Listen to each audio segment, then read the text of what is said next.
Patrick Johnston, we've been waiting a week for Canuck hockey. Antoine Roussel complained that the Habs had too many breaks, and that's why the Canucks were behind them. Hey, he got his wish. Here we are, maybe facing. Patrick, you tell me, worst case scenario, how many weeks without Canucks hockey here? 2, I think. I mean, that's what we've had, or another week? 2 on top of what we've had. Okay. Yeah, I mean, because that's the full-blown worst-case outbreak. You look at the Habs. I think the Habs are the guide here. The Habs were out a week. 8 days, I think, in the end. Had their schedule rejigged. And I think there's a lot of reason to think that will happen here. Does this mean we could say the Canucks will be playing meaningful games in May just because everything's postponed? If you can't say they're meaningful anymore? No, because they'll be done. They were going to be done within a couple games of coming back in anyway. So no, they won't, unless their entire season ends up getting shuffled to May. But then they wouldn't play all the games anyway. So yeah, it's that's interesting. I've heard people say that sort of if you're out of the mix, why don't they just cancel the games? Because let's be honest, I think when you see what's happening, not just here around the world, in Ontario. Struggling with a major league. France has gone into a lockdown for 4 weeks, and they've much more widely distributed the vaccine than we have. But this variant is really sort of threatening the complacency that we had. So, at the end of the day, do hockey games matter? But there are performance bonuses. There are contracts to worry about. There's broadcast contracts. I think that Sportsnet desperately needs this audience. So. We'll see how that plays out. That's sort of all secondary to people's health. I know we're still in the gray area of this, Patrick, but where do you think the Canucks are? Is this an hour by hour, day to day thing right now, or do you think they at least know what their lot in life's going to be for the next 2 weeks? I think. We're recording this before. First of all, their COVID list gets updated for the day, which happens at 5 p.m. local, and we're going off what we think is going to be named, and I think it's going to be a defenseman. Let's put it that way. I feel comfortable saying that. And I think what that means is that, there's now 2 players. Well, we know this. Without even knowing the names, we know that there's 2 players, certainly from Wednesday, including Adam Gaudette, who tested initially on positive on Monday. We don't actually know if he tested positive for a variant. I did actually sort of do some digging to understand how that testing works. Basically, every test now there's a mutation, I guess I understand it, that they're looking for. And if the mutation shows up, which basically tells them this is one of the variants, they know that within a day. So they would have known at some point yesterday. We don't know if it was a variant. Travis Green was asked in the morning about it. He didn't want to talk about it. So whether he knew or not, we don't know.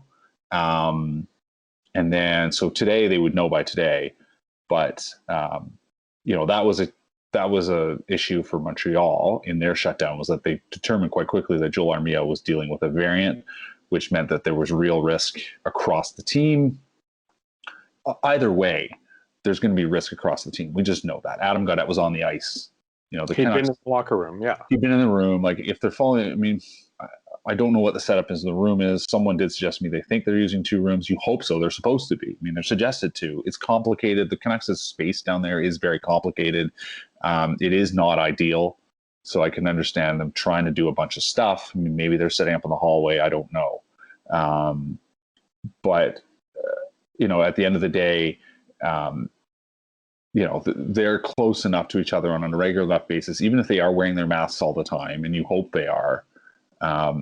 Nothing's perfect. The amount of time you spend together, and he's on the ice, and we know a lot more about how the virus hangs in the air, especially in cold arenas. Obviously, Rogers Arena is a huge airspace, but cold air sinks, and the ice is the coldest part of that rink. And I can tell you how cold it is sitting up in the 400 level.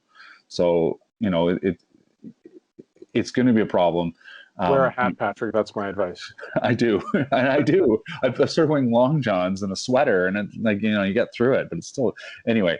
But the real issue in the end is that there's a coach involved. and we know those coaches work closely together. It's sort of nature of the job, and even in then, if they're doing their best to keep isolated from each other, they still have to have discussions in close contact. And, as someone pointed out to me, there's a photo of Travis Green that we use quite often at the chalkboard with his mask down, so, even if they are most of the time doing a good job, there's still a lot of cases where they're not. And so, they're going to be considered close contacts, no matter how you use the terminology, depending on the, league protocol. Vancouver Coastal Health is following BC CDC protocol. Basically, anybody you're in close contact with, even if you're positive, anybody's close contact is meant to self-isolate, which is what happened with JT Miller. And so he was out for a week. So I think there's just no way the Canucks aren't out at this point. Even without knowing if there's any other names beyond the one name that we'll find out at 5 p.m. today. Yeah. There's just no way they're not, I think, off the ice for now. And they're isolating right now? Well, yeah. So everything, all team activities shut down until. Yeah, exactly. Yeah. So essentially, they were able to come in this morning. Thomas Durant, our friend at The Athletic, was able to confirm that they'd actually set up essentially a drive-through setup. So I guess everybody drove in, they did the swab through the window, and then they left. And so everyone's, essentially sitting at home, waiting for further results, waiting for further instructions. The league, the team is working with the league, with the Players Association, with VCH to understand the next steps. But at this point, my understanding is, that with a positive test on the coach, it is almost certain that the other coaches will, at least some of the other coaches will have deemed close contacts and will be told to isolate. And like I said, if it's the 7 days, similar to what JT Miller went through, Vegas had GM Kelly McCrimmon step behind the bench. I just have a hard time imagining Jim Benning or John Weisbrod. Oh no, please let that happen. Please, it could, but I just have a hard time imagining that happens. Just given everything, given the state of play. Maybe Francesco. Yeah. We can only hope. He's technically not Group 2, whatever, his Group 1's players and coaches, Group 2's management. He's technically not Group 2, but I suppose anything's possible. Ted Turner put on a uniform once.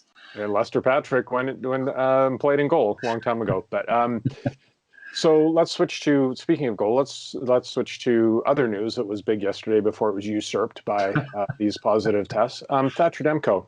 Initially, announced by the owner, to be clear. Yeah, after it was rumored, working on, deal not done yet, nothing from PR, and then the owner jumped the gun because social media is where it all happens. Yeah, more on that later. But look, I did make this observation. We know this split amongst Canuck fans, whether you're pro Benning or against Benning. We've had great fun with that. Also, a lot of crappy stuff around it too. Yeah. Setting up these camps within the same fandom and within media, to be honest with you. But ultimately, no one makes 100% good decisions or bad decisions. No. And you have to weigh those against each other. Yet it seems like people are all in on Jim Benning or they're completely against him. Yeah. I personally think this was a shrewd move yesterday. Good timing. Mm-hmm. Maybe validate some of the free agent decisions they made in the summer. Mm-hmm. You also have to have an eye onto the contracts that you have coming up in the future. Mm-hmm. Look, Jim Benning to me has done some things that I think, man, that was it's worked out really well. And of course, there are lots of other decisions that you wouldn't put in that category, and you got to balance those and then make your decision going forward. But look, this is good news for the Canucks, is it not? Oh yeah, no, I think on the whole, like I said, I said it myself. I said, it's a bet. It's not a bad bet. It's a goalie that's done very well at every level, below the NHL, and certainly has had two very notable runs in the last, I'm trying to do the math here, 8 months.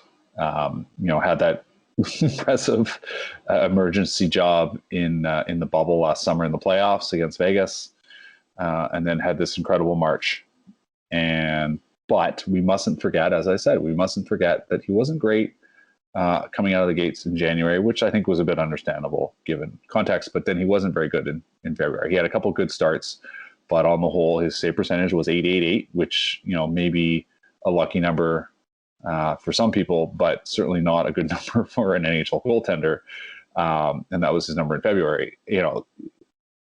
In the end, you need to have success to have a good goal. To have success, you need a good goalie. And there's lots of reasons to think Thatcher Demko is going to be that guy. And it's certainly not a Sergei Bobrovsky level contract. There's nothing close to that. But he's being paid in the upper tier now of goalies. And, they're going to need performance from him that's going to put them in the upper tier of goalies. Now, what are the odds he does that? I don't think they're good. But, there's a chance that he just kind of stagnates as this, decent, slightly above average goalie. And decent, slightly above average goalies can kind of be found for cheaper. But that's just me being a cynic. I think on the whole, you're right. I think on the sort of list of things that have happened with Benning in charge, this is one of the better ones. It's a reasonable bet. It does make their cap challenge for next season all more tighter. There's no doubt about it. There's only $20 million left, and they have to sign 7 players, including Elias Pettersson and Quinn Hughes. And, that's going to be a challenge. We'll see how that plays out. But, it's at the end of the day, you got to find the right message. The problem, of course, is, as we said before, it's sort of cascade of all the other things. It's the bad judgments. There have been a number of bad free agency contracts. Jay Beagle one being held up most famously, Antoine Roussel to a lesser degree, perhaps. Tyler Myers has been fine for the most part for his 2 years. He's not great defensively, as we've seen. He's getting paid like he's a top 4 defenseman, but there he is on the third pair, which is really where he should be. So, why are you paying a defenseman on your third pair so much? And there have been issues with evaluating second contracts. So Sven Baertschi was signed to a nice contract, and then a year later they decided they didn't want him anymore for a variety of reasons, which is poor judgment. Ben Hutton signed a pretty nice extension and then almost immediately ran afoul of the head coach, and then left for nothing. So there's not exactly a good track record there. So you can't help but look at that. But again, like you said, I think this is not a bad bet on, given the player, given circumstance, given the market. I have a hard time saying, anything other than that. Yeah, look. The expansion draft of Seattle throws another monkey wrench into everyone's plans across the NHL. Mm-hmm. I think this is some certainty for them in goal, which honestly.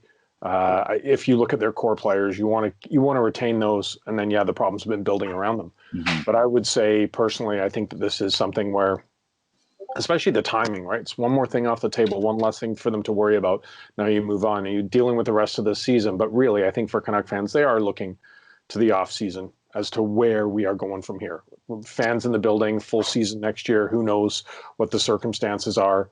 We'll see what pieces they can add, including bringing in a guy like Podkolzin, where there's lots of reasons to be excited. And I think the certainty of your goaltender position, whereas, it would, look at this, if you re-sign Jacob Markstrom, you're probably losing Demko to Seattle anyway.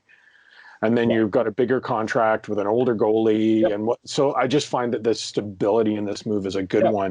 We just have to see how that fits into the other dominoes, right? So, that's a really good point. That's the other thing you can't ignore is that, there's an opportunity cost. If they'd kept Jacob Markstrom, you're right. They lose the younger goalie who they've now secured for a little bit less, who is in the end also providing actually the season better performance. You didn't know that when you made the decision, but that was a bet. That was something you were hoping to see happen, and it's happened. Yeah. So when the Canucks do get back now, what are you expecting to see? And I know the trade deadline's probably now, again, you and I were talking before we started recording just about what could potentially happen here with the quarantine period. Hey, things are trending in the right direction. The government makes a decision. boom, all of a sudden this is blowing up across the country. I don't know if they'll revisit that, but like, does this play into the trade deadline at all? Are you expecting any action for the Canucks? I know I asked you this last week, but I feel like every week this situation is changing. Yeah, I mean, essentially just to be clear on this sort of modification of quarantine, they're calling it a working quarantine, which really means, I think, that essentially for that second week, they're allowed to be involved with the team as long as they're tested. They're being tested every day as part of the reason. And that second week, they're allowed to go to work. They're allowed to basically play in games, practice, but they're not to be out in the community, which, I mean, okay, it seems a bit stupid. It's all, I mean, I think it's basically, no, they're only in there for 7 days. Let's be honest, that's really what it is. I mean, they're meant to drive home and stay home. Fine, they're not out in the community, but I mean, part of it is because they're being tested for 7 days. They would know by day 7 if they were positive. That's essentially the math on it. So, it's hard to explain it that way. And how long does a draft pick have to quarantine? Right. Yeah. I mean, I know that there might be a swapping of bad contracts here. Yeah. Hoping to just spin the lottery wheel, but really, going back to our dear friend Jason Botchford, going back to like, God, just get a pick. It doesn't matter what pick, a 7th rounder, it's a pick. I know Canucks will be more excited with a pick than any sort of a prospect, unless something completely out of the blue. I think it's funny, so if they're shut down, say till next Wednesday, the trade deadline, we're talking on Thursday, trade deadline's in a week and a half. The player in theory will be fine. If things get really bad and somehow they're shut down for 2 weeks, then it's a huge problem. But I don't have any reason to think that's necessarily what's going to happen. Now, Tanner Pearson was one of the trade chips that we've been discussing. Tanner Pearson has essentially been away from the team. So is he under the same rules? I don't know. He's been obviously rehabbing his sprained ankle, we think, sprained knee. I don't really know, but I mean, everyone's sort of the guesser's game seems to be ankle. So maybe that actually means he's just the same, and they should just trade him because he's the most tradable player they have because he's not being quarantined. I mean, they were always at best, if they were going to be able to make a deal, I didn't think they would be able to make more than 1 or 2 trades just because the market's really tight. The players they have are not especially exceptional, other than perhaps Alex Edler. And even then, he's an old KG veteran that you're looking to add to your third pairing first if you're a Stanley Cup, pretender. So, the playing status of these players, what their value is to another team, isn't going to change in the next 10 days, other than the fact that they may or may not be dealing with COVID, or they may or may not still be in quarantine. We'll see. Yeah, we will see. So we'll leave it there for this week, and you have to go figure out what you're going to write for the next couple of days. Well, it's a long weekend, Paul. Don't everything stops. Did you hear that? We're supposed to have back-to-backs. This is we have to find stuff to write about. Appreciate it. Love the Oakland A's jersey, by the way. Hey, opening day. That's what I'm here. Yeah, absolutely. Opening day. There we go. Good stuff. All right. Thanks for watching, everyone. Happy Easter. We'll talk to you later. All right.